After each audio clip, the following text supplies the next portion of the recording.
문옥자 씨는 그날 새벽부터 장롱 앞에 서 있었어요. 짙은 남색 한복을 꺼내놓고도 한참을 망설였죠. 이걸 입고 가도 되나? 거울 속에는 76의 마른 노인이 서 있었습니다. 짧은 은회색 파마머리, 깊게 팬 주름, 손마디마다 굳은 살이 남은 얼굴이었죠. 그날은 외아들 강준호 씨가 회사에서 효자상을 받는 날이었습니다. 남편 먼저 보내고 혼자 식당일 하며 키운 아들이었으니 옥자 씨 마음이 얼마나 벅찼겠어요.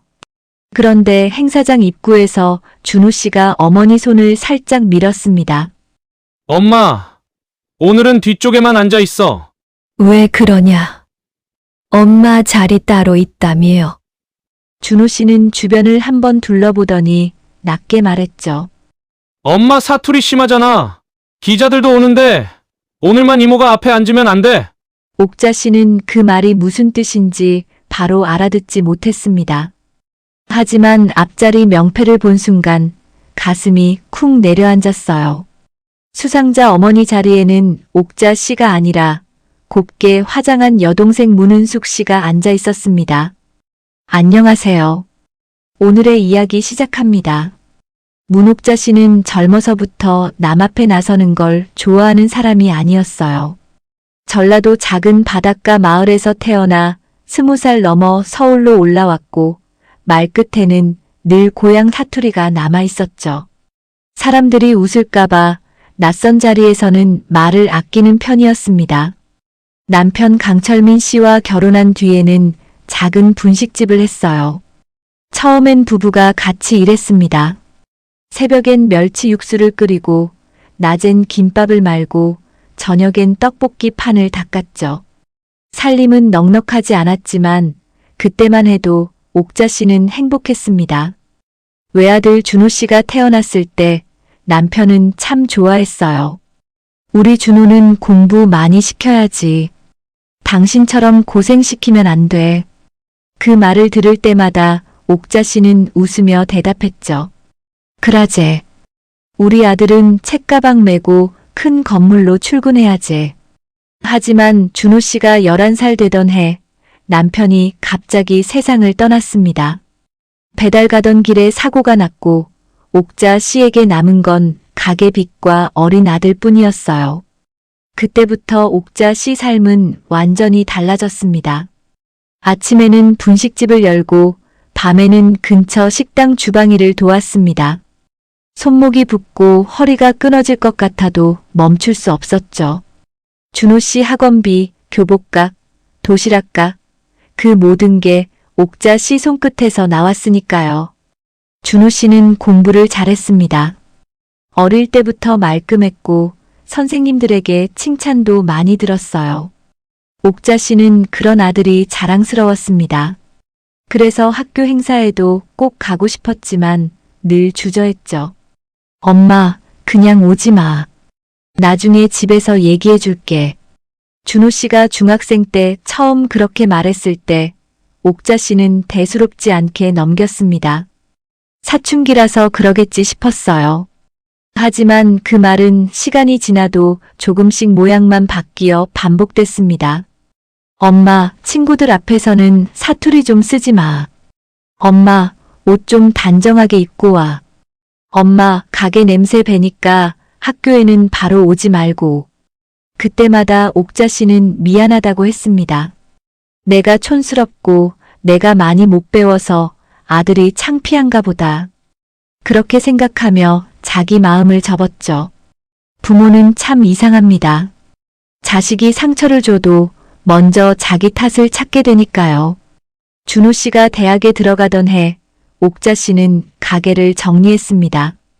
월세가 올라 더는 버틸 수가 없었거든요. 대신 큰 식당 주방에 들어갔습니다. 남의 가게 주방은 자기 가게보다 더 고됐어요. 말 한마디 잘못하면 눈치를 봐야 했고 손이 느리면 바로 핀잔이 돌아왔죠.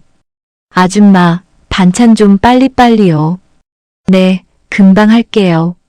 그렇게 하루 12시간씩 일하며 아들 등록금을 냈습니다.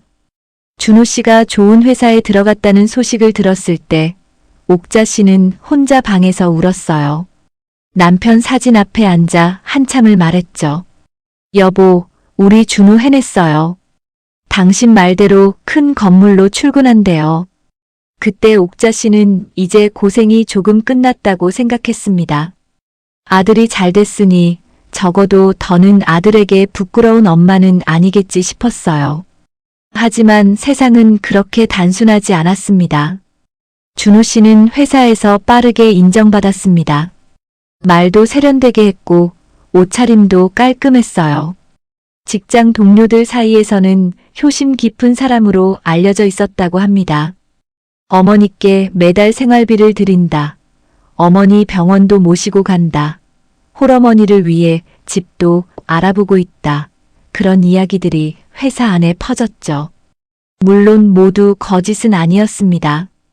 준우 씨가 가끔 생활비를 보낸 것도 맞고 병원 예약을 도와준 적도 있었어요. 하지만 그 마음이 진짜 효심이었는지 남에게 보이기 위한 모양이었는지는 옥자 씨도 가끔 헷갈렸습니다. 준우 씨는 어머니를 만날 때마다 말했습니다. 엄마, 어디 가서 내 얘기 너무 많이 하지 마. 왜? 괜히 이상하게 말하면 사람들이 오해하잖아. 옥자 씨는 그 말이 섭섭했지만 또 참았습니다. 자식 앞길 막는 엄마가 되고 싶지 않았죠. 그래서 회사 사람들에게 연락이 와도 전화를 길게 하지 않았고 행사 초대장이 와도 조용히 뒤로 물러섰습니다. 그런데 어느 날 준우 씨가 전화를 했습니다. 목소리가 평소보다 밝았어요. 엄마, 나 이번에 회사에서 상 받아. 무슨 상인데? 효자상. 회사 창립 기념식 때 주는 상이야. 옥자 씨는 처음엔 웃음이 났습니다. 효자상? 아이고, 우리 준우가 그런 것도 받냐? 준우 씨는 조금 머뭇거리더니 말했죠. 엄마도 와. 한복 있지? 깔끔하게 입고 오면 돼. 그 말에 옥자 씨는 며칠 동안 마음이 들떴습니다. 아들이 처음으로 큰 행사에 엄마를 부른 거였으니까요. 동네 미용실에 가서 머리도 다듬고 오래된 한복도 꺼내 다렸습니다. 손주도 없는 외아들 집안이었지만 그날만큼은 어머니로서 당당히 안고 싶었어요. 그런데 옥자 씨는 몰랐습니다. 아들이 부른 건 어머니의 마음이 아니라 어머니라는 이름표였다는 걸요. 시상식은 시내 큰 호텔 행사장에서 열렸습니다. 옥자 씨는 지하철을 2번 갈아타고 행사장 근처까지 갔어요. 남색 한복 치마가 계단에 밟힐까 조심하며 천천히 걸었죠. 낮은 검은 구두는 오래 신지 않던 거라 발 뒤꿈치가 조금 아팠습니다. 그래도 마음은 설렜어요. 행사장 입구에는 화환이 줄지어 있었고 정장 입은 사람들이 분주하게 움직였습니다. 옥자 씨는 낯선 분위기에 조금 주눅이 들었습니다. 그래도 손가방을 꼭 쥐고 아들을 찾았죠. 준우 씨는 짙은 회색 정장에 파란 넥타이를 메고 있었습니다. 머리는 깔끔하게 넘겼고 얼굴에는 긴장이 어려 있었어요. 옥자 씨가 반갑게 다가갔습니다. 준우야.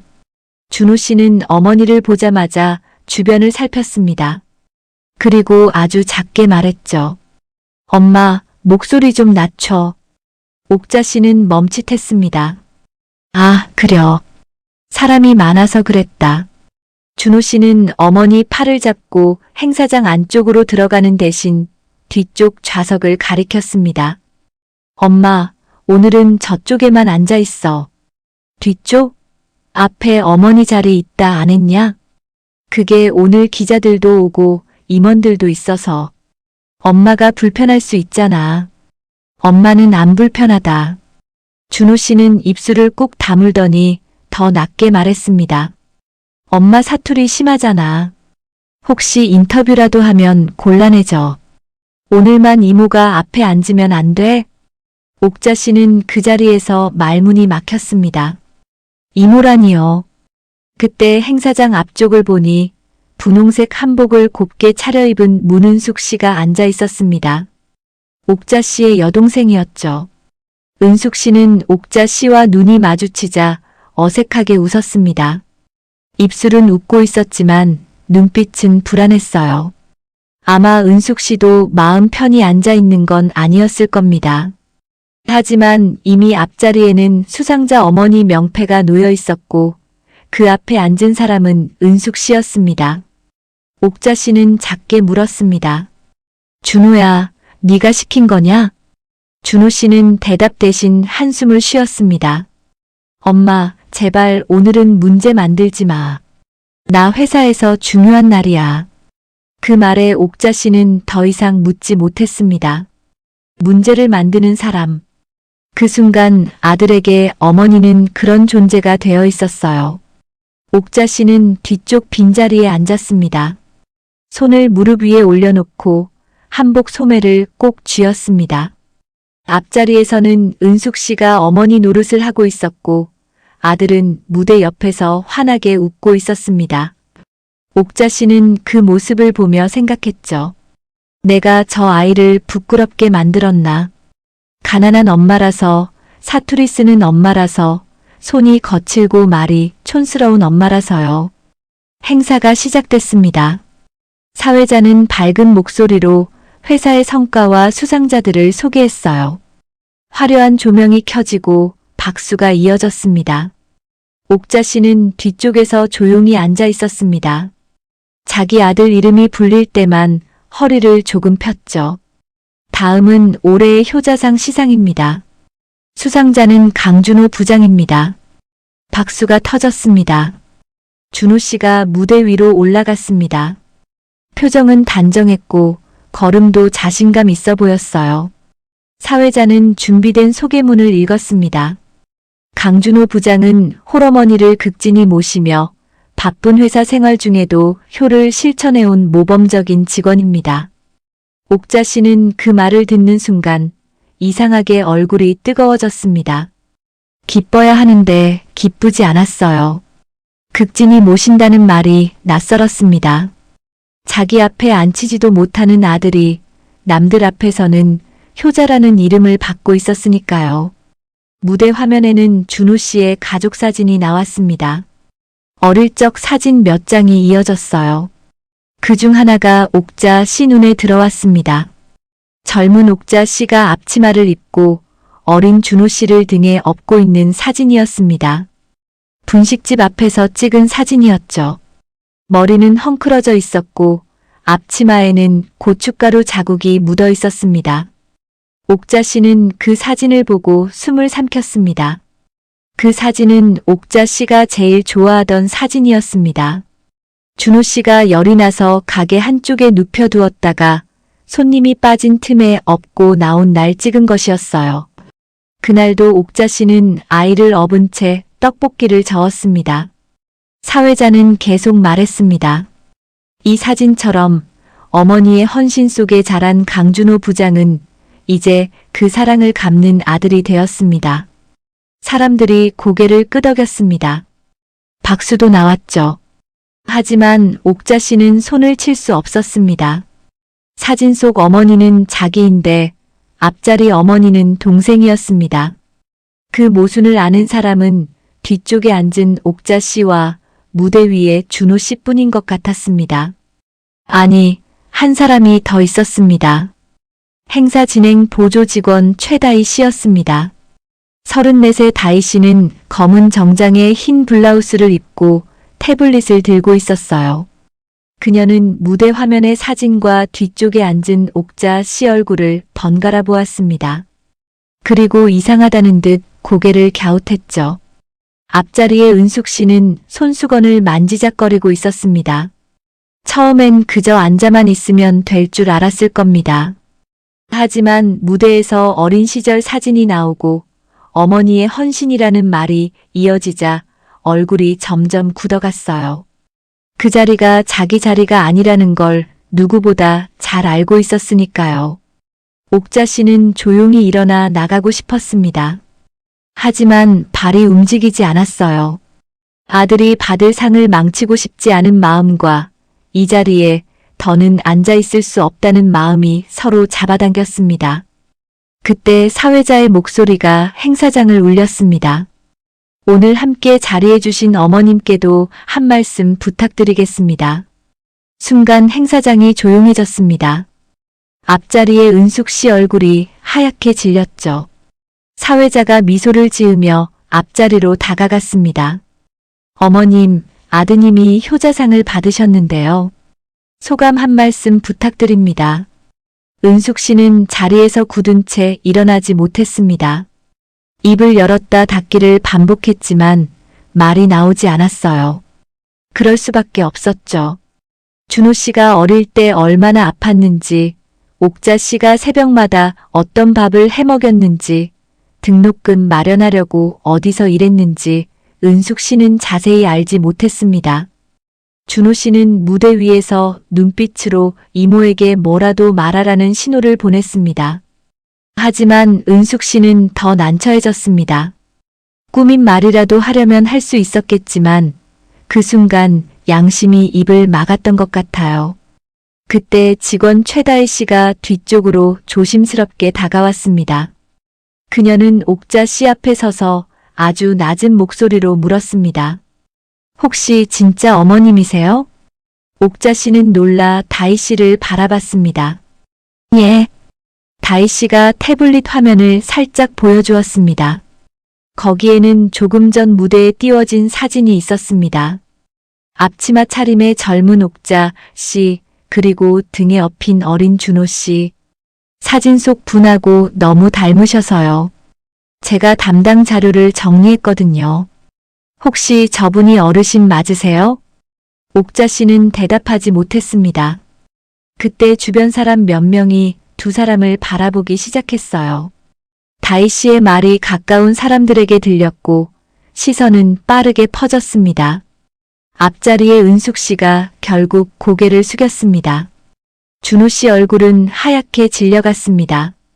사회자는 상황을 눈치채고 당황한 표정으로 멈춰섰죠. 옥자 씨는 한참 손을 떨었습니다. 그냥 앉아 있을 수도 있었습니다.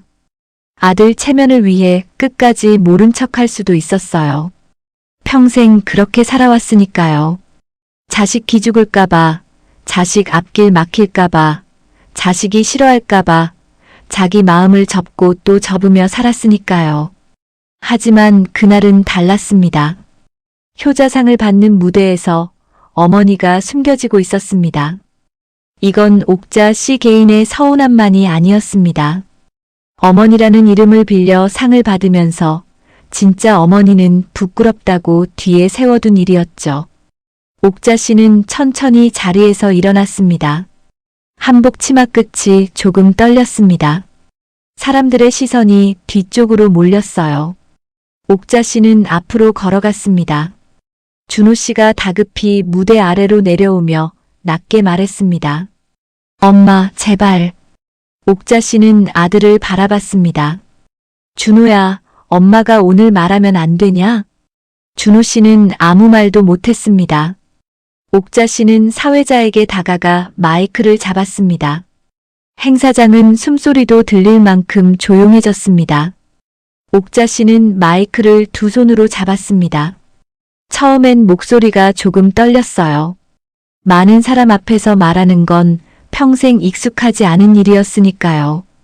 게다가 자기 말투가, 자기 사투리가 아들에게 부끄러운 것이라는 말을 방금 들은 뒤였습니다. 그래도 옥자 씨는 천천히 입을 열었습니다. 저는 사투리 쓰는 엄마입니다. 행사장 사람들은 조용히 바라봤습니다. 많이 배우지도 못했습니다. 글도 느리고 말도 세련되게 못합니다. 평생 앞치마 두르고 살았습니다.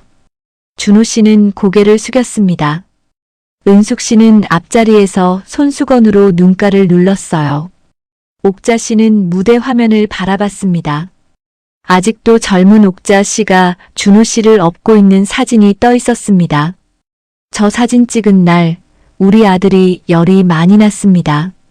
가게 문 닫으면 월세 낼 돈이 없어서 아이를 업고 떡볶이를 팔았습니다. 등에 업힌 아이가 뜨거워서 내가 국자를 들고도 계속 아이 이마를 만졌어요. 누군가 작게 숨을 들이켰습니다. 학교 갈 때 도시락 반찬 없어 김치만 싸준 날도 많았습니다. 그래도 굶기지는 않으려고 새벽마다 밥을 했습니다. 등록금 낼 돈이 모자라면 밤 식당에 나가 설거지를 했고요. 손가락이 부어 젓가락도 못 쥐던 날도 있었습니다. 옥자 씨는 잠시 말을 멈췄습니다. 눈물이 올라왔지만 참았습니다. 오늘은 울려고 선 자리가 아니었어요. 자기 마음을 바로 세우려고 선 자리였습니다. 그런데 오늘 우리 아들이 말하더군요. 엄마 사투리가 심하니 뒤에 앉아 있으라고요. 기자들이 오니 이모가 엄마 자리에 앉으면 안 되냐고요. 행사장 안이 술렁였습니다. 준호 씨 얼굴은 더 창백해졌습니다. 회사 임원들도 서로 눈치를 받고 사회자는 마이크를 어떻게 해야 할지 몰라 굳어 있었습니다. 옥자 씨는 아들을 바라보며 말했습니다. 준호야, 가난한 엄마가 부끄러운 게 아니다. 못 배운 엄마가 부끄러운 것도 아니다. 엄마를 숨기고도 효자상을 받으려 한 내 마음이 부끄러운 거다. 그 말이 끝나자 행사장은 완전히 조용해졌습니다. 박수도 음악도 진행 멘트도 없었습니다. 그 침묵 속에서 준호 씨는 아무 말도 하지 못했습니다. 옥자 씨는 마이크를 사회자에게 돌려주었습니다. 저는 이 상이 우리 아들한테 맞는지 잘 모르겠습니다. 효도는 남들 앞에서 받는 상이 아니라 집에서 부모 마음을 부끄러워하지 않는 일이라고 생각합니다.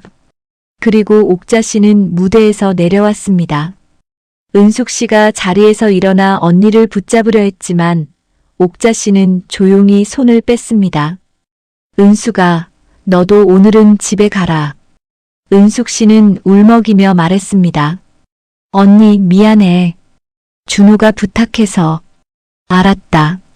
근데 내 자리를 대신 앉는 건 아무리 부탁이어도 하면 안 되는 일이었다. 그 말에 은숙 씨는 고개를 숙였습니다. 옥자 씨는 행사장을 나왔습니다. 뒤에서 누가 부르는 소리가 들렸지만 돌아보지 않았어요. 그날 준호 씨의 효자상 수여는 중단됐습니다. 행사장 밖으로 나오니 바람이 차가웠습니다. 옥자 씨는 호텔 앞 벤치에 잠시 앉았습니다. 한복 치마를 조심히 모아 쥐고 숨을 고르려 했죠. 방금 무대에서 말한 것들이 꿈처럼 느껴졌습니다.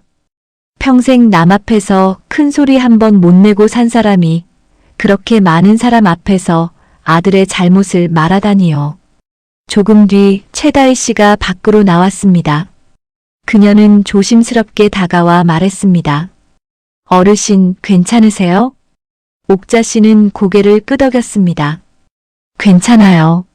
아가씨가 아니었으면 나 그냥 뒤에 있다 갔을 거요. 다희 씨는 미안한 얼굴로 말했습니다. 제가 괜히 나선 건 아닌가 걱정했어요. 아니요. 오늘은 누군가 알아봐줘서 다행이었어요. 사진 속 엄마가 나라고 누군가 말해줘서요. 다희 씨는 옥자 씨 옆에 잠깐 서 있다가 고개를 숙였습니다. 그 짧은 인사가 이상하게 따뜻했습니다. 모르는 사람이 자기 존재를 알아봐준 날 정작 아들은 어머니를 숨기려 했다는 게 더 서글펐죠. 옥자 씨는 택시를 타고 집으로 돌아왔습니다. 집에 도착하니 안방에 남편 사진이 있었습니다. 옥자 씨는 한복도 갈아입지 않고 그 앞에 앉았어요. 여보, 나 오늘 못난 짓 한 건가요? 한참을 그렇게 앉아 있었습니다. 그러다 문득 손가방 안에 든 작은 봉투가 떠올랐어요. 아들에게 주려고 준비한 것이었습니다. 효자상 받는 날 어머니가 그냥 가기 민망해서 봉투에 짧은 편지와 현금 조금을 넣어두었죠. 편지에는 이렇게 적혀 있었습니다. 준호야, 엄마는 네가 참 자랑스럽다. 아프지 말고 사람들 앞에서도 마음 따뜻한 사람으로 살아라. 옥자 씨는 그 편지를 꺼내 한참 바라보다가 다시 접었습니다. 버리지는 않았습니다. 하지만 당분간 줄 수는 없겠다고 생각했어요. 자랑스럽다는 말도 받을 준비가 된 사람에게 해야 하는 거니까요. 그날 밤 준호 씨에게 전화가 여러 번 왔습니다. 옥자 씨는 받지 않았습니다. 문자도 왔어요. 엄마, 죄송해요. 제가 정신이 나갔었어요. 제발 전화 받아주세요. 옥자 씨는 휴대전화를 뒤집어 놓았습니다. 예전 같았으면 아들이 불안해할까봐 바로 받았을 겁니다. 괜찮다, 엄마는 괜찮다 하고 먼저 달랬을 거예요. 하지만 이번에는 괜찮지 않았습니다. 그리고 괜찮지 않은데 괜찮다고 말하면 아들은 또 어머니 마음을 쉽게 여길 것 같았습니다. 며칠 동안 옥자 씨는 일부러 조용히 지냈습니다. 시장에도 갔고 평소처럼 된장국도 끓였지만 마음은 자꾸 행사장으로 돌아갔어요. 수상자 어머니 명패 앞에 앉은 동생의 얼굴, 뒤쪽에 앉으라던 아들의 손, 마이크를 잡았을 때의 떨림, 그 모든 장면이 반복됐습니다. 사흘 뒤 준호 씨가 집으로 찾아왔습니다. 문 앞에서 한참 서 있었는지 초인종 소리가 조심스러웠어요. 옥자 씨는 문을 열었습니다. 준호 씨는 정장이 아니라 평범한 니트 차림이었고 얼굴은 많이 수척해 보였습니다. 엄마, 들어가도 돼요? 옥자 씨는 바로 웃어주지 않았습니다. 들어와라. 준호 씨는 마루에 앉자마자 무릎을 꿇었습니다. 옥자 씨는 놀랐지만 일으켜 세우지 않았어요. 그가 스스로 낮아지는 시간이 필요하다고 생각했습니다. 엄마, 제가 잘못했어요. 정말 잘못했습니다. 옥자 씨는 조용히 물었습니다. 무엇을 잘못했는지 아니? 준호 씨는 입술을 깨물었습니다. 엄마를 부끄러워했어요. 아니, 부끄러워하면 안 되는 걸 부끄러워했습니다. 제가 회사에서 잘나 보이고 싶어서 엄마 마음을 짓밟았습니다. 옥자 씨는 한동안 아들을 바라봤습니다. 그 얼굴 위로 어린 준호 씨 모습이 겹쳤습니다. 열이 나서 등에 엎여 있던 아이, 처음 양복을 입고 면접 보러 가던 청년, 첫 월급을 들고 와 어색하게 공투를 내밀던 아들. 그 모든 아들이 한 사람 안에 있었습니다. 그래서 미워만 할 수도 없고 그렇다고 바로 용서할 수도 없었죠. 준호 씨가 계속 말했습니다. 회사에는 제가 직접 말했습니다. 상은 받지 않겠다고요. 어머니를 속이고 효자상 받을 자격 없다고 했습니다. 옥자 씨는 작은 한숨을 내쉬었습니다. 상 안 받은 게 중요한 게 아니다. 내 마음이 바뀌어야 한다.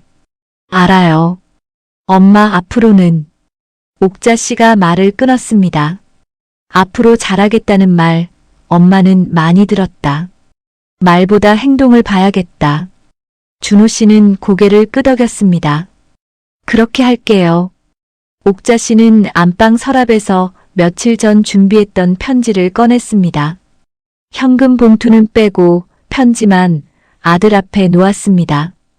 이거 그날 주려고 쓴 거다. 그런데 그날은 줄 수가 없었다. 준호 씨는 편지를 펼쳐 읽다가 결국 울음을 터뜨렸습니다. 옥자 씨는 그 모습을 보며 마음이 흔들렸지만 바로 안아주지는 않았어요. 대신 천천히 말했습니다. 준호야, 엄마가 사투리 쓰는 건 부끄러운 게 아니다. 엄마 손이 거친 것도 부끄러운 게 아니다. 부끄러운 건 네가 그 손으로 큰 걸 잊는 거다. 준호 씨는 바닥에 이마를 댔습니다. 엄마, 죄송합니다. 옥자 씨는 그제야 아들 어깨에 손을 올렸습니다. 아주 짧게, 하지만 분명하게요. 그 뒤로 준호 씨는 조금씩 달라지려 했습니다. 회사 모임에 어머니 이야기를 꾸미지 않았고 누가 어머니를 묻으면 솔직히 말했습니다. 저희 어머니는 평생 식당 주방에서 일하셨습니다. 제가 가장 부끄러워해야 할 건 한때 그걸 부끄러워했던 제 마음입니다. 그 말을 처음 들었을 때 옥자 씨는 아무 대답도 하지 않았지만 밤에 혼자 조금 울었다고 해요.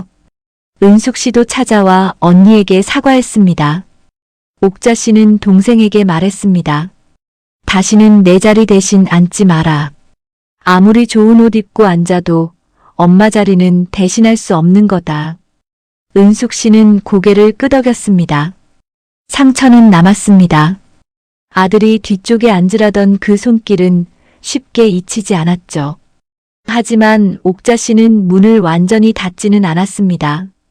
준호 씨가 자기 부끄러움을 똑바로 보고 있다면 시간이 걸려도 다시 관계를 세울 수 있을 거라 생각했어요.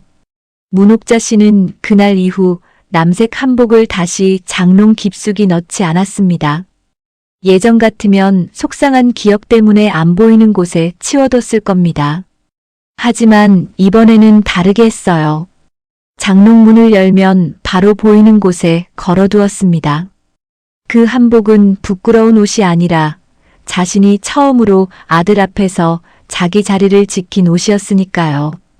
준호 씨와의 관계가 하루아침에 좋아진 건 아니었습니다. 옥자 씨는 여전히 아들 전화를 받을 때 잠깐 망설일 때가 있었고, 준호 씨도 어머니 앞에서 말을 고르는 시간이 많아졌죠. 하지만 예전처럼 겉으로만 좋은 말이 오가지는 않았습니다. 가끔은 불편한 이야기도 했고 서운한 마음도 꺼냈습니다. 오히려 그게 진짜 가족에 가까웠어요. 효도라는 건 큰 상장을 받는 일이 아닐 겁니다. 남들 앞에서 멋진 말을 하는 것도 아니고요. 부모가 어떤 말투를 쓰든, 어떤 옷을 입었든, 어떤 삶을 살아왔든 그 사람을 있는 그대로 부끄러워하지 않는 것. 그게 가장 기본일지도 모릅니다. 옥자 씨는 지금도 가끔 그 무대 화면 속 사진을 떠올립니다. 앞치마 차림으로 어린 아들을 업고 있던 젊은 자기 모습. 그때의 자신은 초라하지 않았습니다. 그저 살기 위해, 아이를 살리기 위해 버티던 어머니였죠. 그리고 이제 옥자 씨는 압니다. 가난한 엄마가 부끄러운 게 아니라 그 가난 속에서 자신을 키운 손을 숨기는 마음이 부끄러운 거라는 걸요. 여러분이라면 자식이 남들 앞에서 나를 숨겼다면 용서하실 수 있으실까요? 그리고 우리가 부모를 자랑스럽게 여긴다는 건 과연 어떤 모습이어야 할까요?